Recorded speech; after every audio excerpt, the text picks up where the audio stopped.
This is a video for how to go about creating a fully dimensioned drawing of number 3 in your 20 ISOs project. So I'm going to go ahead and just double click on number 3 out of my 20 ISOs project. We'll go up to design. We're going to go to drawing and from design. And again, we want to make sure we have our PLTW title block and we are going to say OK. Once our drawing sheet loads, we will have to choose a scale. So we're going to come over to scale and I'm going to go up to 1:3, which is what we've been using. In this one right here, maybe we could go a little bit larger, but for the sake of keeping everything, the same, I'm going to go ahead and click and place. So once we've placed, I can right click and go to OK. I can also right click on top of this and go to projected view, and that takes us right into projected view. So I'm going to go ahead and click above. I'm going to click to the right. I'm going to click in the top right hand corner to create our ISO, right click and say OK. I'm going to double click on our view. I'm going to make this shaded and I'm going to say close. Now, in order to dimension this part, remember we're trying to keep our dimensions between the views as much as possible. So we're going to go ahead and go to dimension and I'm going to place from here to here. Now remember, if I just click on the corner here, it's going to make it diagonal. I need to right click and go down to horizontal, and that'll allow me to drag straight up.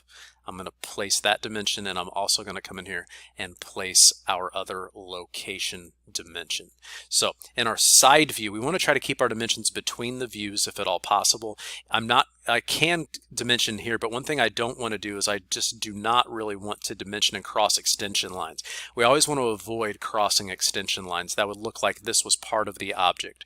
So for the sake of this drawing, I'm going to choose the height dimension and place that here on the front view, and I'm going to go to the side dimension to place the full height dimension there.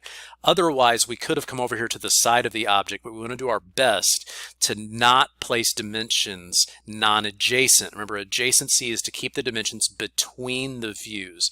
We can go non-adjacent like over here underneath the object, but only where we otherwise cannot avoid it. Now, in our top or our side view is where we can do our depth dimensions, and I can get the depth dimensions that I need in the top view. So I'm going to go to dimension and I'm going to do the full depth from here to here, and I'm going to drag out. We're going to put this in the top view because it'll be so much simpler than for me just to come in and say, this line right here I can place. I right clicked too soon. I didn't actually place that. So I can just go from side to side here, left click to place, right click and say OK, and you can see that I now have my depth dimensions placed as well.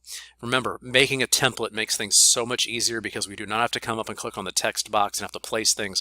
We have everything perfectly lined up at the bottom. Makes it super simple to see and to utilize. So let's click the Save button, and we're going to keep with the same name we have as the part.